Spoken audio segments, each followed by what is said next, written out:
Salam əziz izləyicilər. Bu gün Dövlət İmtahan Mərkəzinin keçirdiyi buraxılış imtahanının Azərbaycan dili suallarına baxasıyıq. Bundan əvvəlki videoda qrammatika suallarının izahını verdim. İndi isə mətn suallarının izahına bərabər şəkildə baxaq.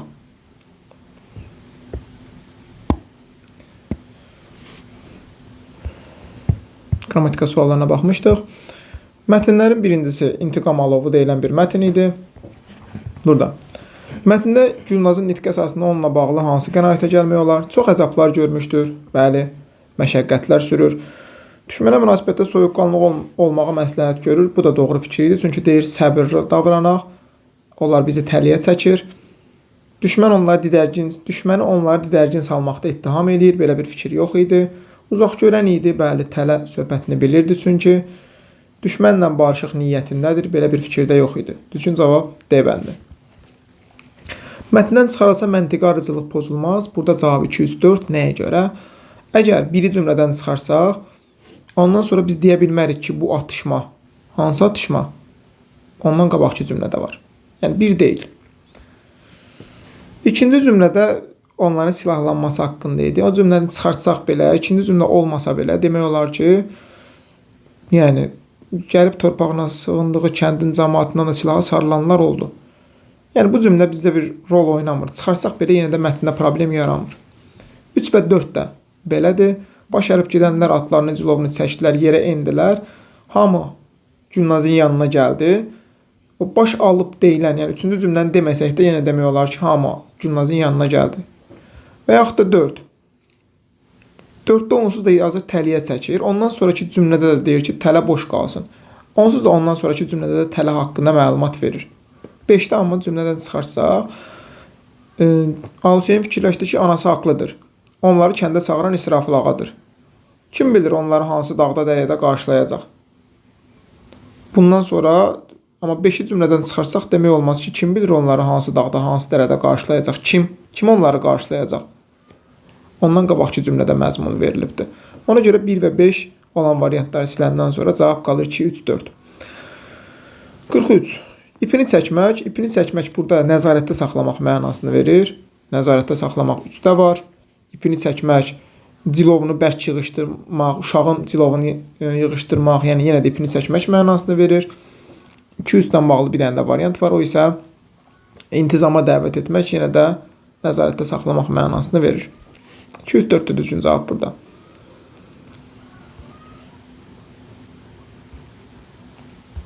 Daha sonra 44-də doğru yanlış ehtimal. Mollazal uşağı tayfasının qadınları döyüşkən olduğu mətndə görürük. Çünki onlar silaha sarılırlar. Hər iki tayfadan sözü keçən adamlar var. Bu da mətndə var idi. Birində Gülnaz, digərində isə İsrafil ağa idi. 1B-də 2E, yəni yanlış olan. Öldürənlərin intiqamı almaq üçün tələsirdilər. Belə bir fikir yox idi.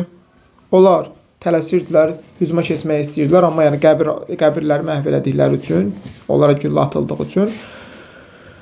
3AC, yəni yanlış ehtimal. İsrafil ağaya qarşı çıxmışdır, mətndə yoxdur, amma ehtimal oluna bilər. Sürgün edənlərin yaşadığı kəndin cəmaatı onları rəğbətlə qarşılamışdır, mətndə yoxdur, amma hörmət eləyə bilərlər təbii ki. 45. Səbəbini müəyyən etmək mümkündür. 2-nin səbəbi müəyyən etmək mümkündür. Mətndə qeyd olunmuşdur ki, Azəraya həmlə etməkdən ehtiyat edirdi. Çünki qorxurdu ki, yəni qorxaq biri idi, da məğlubiyyətdən qorxurdu. Bax, bu cümlədə elə düzgün cavab. 2. Bir də 5-in səbəbini müəyyən etmək mümkün deyil. Çünki 5-də də nədir cavab? Hökumətin Mollazal uşağı tayfasını başqa kəndə sürgün etmək məsələsində İsrafil ağaya dəstək olması. Belə bir fikir yoxdur. Yəni, daha doğrusu belə bir fikir var, yəni nəyə görə etdiyini biz bilmirik, səbəbini bilmirik. 1. İsrafil ağanın Mollazal tayfası ilə ədavətinin səbəbini müəyyən etmək mümkündür? Xeyr, bilmirik. Məqsədlərə çatdıqdan sonra da İsrafil ağanın intiqam hisslərinin artmasının səbəbini bilmirik. Gülnaz ananın tayfa nümayəndələrinin Gülnaz ananın çəkindirməsinin səbəbini müəyyən edə bilirik, çünki o təliyə düşmələrini istəmirdi. Məcazlik qatmalıyıq burada cümlələrdə. At ayaqlarını yerə döyəsləyirdi. Necə döyəsləyirdi? Biraz məcazi. İldırım kimi döyəsləyirdi demək olar. Və yaxud da hər tərəfi tozu dumana bürümüşdü. Toz dumana qatmışdı demək olar. Tozanaq bürünmüşdü də demək olar. Daha sonra ikinci cümlədə isə qollarını oğlunun boynuna sarmaşıq kimi doluyub. Biraz məcazlik qatmaq olar. Onu qucaqladı yerinə, bağrına bastı deyə bilərik. 47. Sözlərin mənası. Səngimək sözünün mənası azalmaq, yavaşmaq mənasını verir. Məşəqqət, əzab, əziyyət, zəhmət mənasını verir. Təlatüm isə buradakı mənası, yəni çəkişmə, çaxnaşma, yarandı demək olar. 48. Nöqtələrin yerinə uyğun gələn ifadə. Ən uyğun gələnləri deyirəm. Bir tərəfdən nə idi onu dəliyə döndərən? Onu dəli eləyən bir tərəfdən o digər kəndin qoşunlarının geri çəkilməsi idi. Qoşunun geri çəkilməsi idi. Düşmən qoşununun geri çəkilməsi. Digər tərəfdən isə intiqam alovu idi onu dəli eləyən. Yəni burada yazılan fikirlərdə ordusu, düşmən ordusu yazmaq olar bura. Birinci tərəf, ikinci tərəf isə intiqam alovu demək olar. Yəni başqa fikirlər varsa atarsınız, rəylərdə baxaram. Cədvəli tamamlayın. Burada cədvəl olan suallara bilmirəm. Ona görə bu sualları rəylərdə yazarsınız. İsrafil ağa obrazı əsasında cədvəl doldurun. Cədvəl olmasa belə, yəni yəqin ki, əsaslandırmaq istəyir burada da. İsrafil ağa qorxaq biri idi. Çünki deyirdi ki, səngərdə filan gizlənək olaraq tələ quraq. Bunun əsaslandırması kimi vermək olar məsəl üçün. Məğlubiyyətdən qorxurdu. Kinli biri idi. Çünki əslində əvvəldə yazıbdı ki, intiqamı sürgünlətdirmişdi. Amma yenə də intiqam alovu var idi onun qəlbində. Azərbaycan xalçalarında simvollar mətnində nədən söhbət gedir? Azərbaycan xalçalarında simvollar mətnində suallara baxaq indi. Burada da cavab 1, 3, 5 nəyə görə doğrudur? Qədim insanların dünya görüşü ilə bağlılıq həqiqətən də var. İnsanların dünya görüşü haqqında informasiya daşıdığı vurğulanır bu fikir. Çağdaş dövr ən sonuncu abzasda qeyd olunmuş ki, müasir dövrdə xalçalar sırf bəzək məqsədi daşıyır, yəni dekorativ məqsəd daşıyır. Bu doğru fikirdir, amma yanlışın qabağından yazıb. Xalçalardakı naxış elementləri daha çox müsbət fikirlərin ifadəçisidir. Bəli, ölməzlik simvoludur və yaxud da başqa mənaları var. Dirlik ağacı ilə əlaqələndirirlər. Əbədiliyin simvoludur, bu kimi fikirlər var. Bu da doğrudur. Naxçıvan incəsənət nümunələrində həndəsi naxışlara üstünlük verilməsi təkcə xalçaçılıq sənəti ilə məhdudlaşmır. Bəli, bu da var. Bunu da göstərim. Bu xüsusiyyət Naxçıvan üçün xarakterikdir. İncəsənəti üçün ümumiyyətlə yazıb. Xalçalar üçün yazmayıb sırf. Ona görə bu da uyğun gəlmir, çünki doğru yazılmalı idi. Bəzi xalça naxışları əsatirlərlə bağlıdır. Bəli, əsatirlərlə bağlı olmağı bu hissədə var. 6-da isə qədim dövrlərdən fərqli olaraq günümüzdə xalçalar insanlar məişətinin mühüm elementidir. Xeyr, qədim dövrlərdə elə olduğu kimi bağlılıq var yenə. Bu da hansı abzasda? Son abzasda var. Qədim dövrlərdən inkişaf yolu keçərək məişətimizdə və mədəniyyətimizdə öz ifadəsini qoruyub, öz rolunu qoruyub saxlayır. Daha sonra 52-ci sualda çərçivələrin yerinə uyğun gələn fikir. Burada da bax, bu nə tapa bilərik?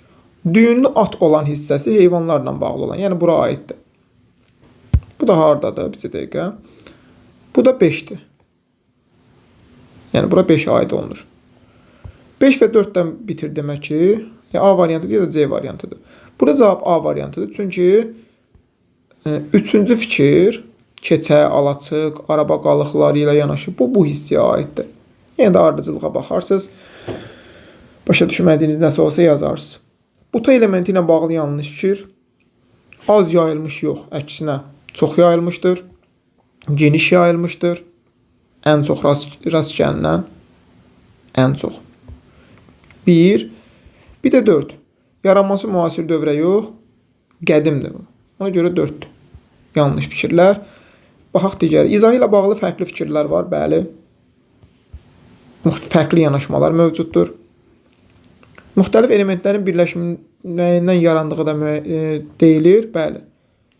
Yazılıbdır ki, çiçək ilə sərv ağacının sintezi kimi.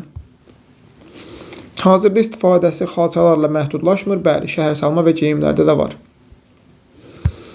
Mətnin üzərində rəqəm yazılmış sözlər əsasında daşımaq sözünün mənası, birinci mənası həqiqətən daşımaq, yəni xalçanı özlərinin aparırdılar mənasını verir. Aparmaq mənasına aiddir, birə aiddir. B. Bir də ağıl ilə daşımaq mənasında, yəni eyni mənanı verir. 1B, 2AD uyğun gəlir. 2-də isə daşımaq sözü dərin mahiyyət daşıyır. Mətndəki mənası ilə uyğun gəlir. Naxışlar bəzək xarakteri daşıyır. Yəni ifadə edir, mənasını verir. Cavab C bəndi. 55-ci sualda mətndə məlumat var. Türk mədəniyyəti ilə bağlı simvollara bəli. O harda var? Səlcuqların mədəniyyəti ilə bağlı. Bir doğrudur. Həyat ağacının eyni bir hissəsi bəli. Fərqli anlayışları ifadə edə bilir. Baxaq görək harda idi. Eyni bir hissəsi, məsələn, kökü yeraltı dünyanı və keçmişi bildirirdi. Budaq isə səma və gələcəyi, fərqli anlayışları ifadə edirdi. 3 mətndə yoxdur. Xalçalarda üstünlük təşkil edir fikri yoxdur.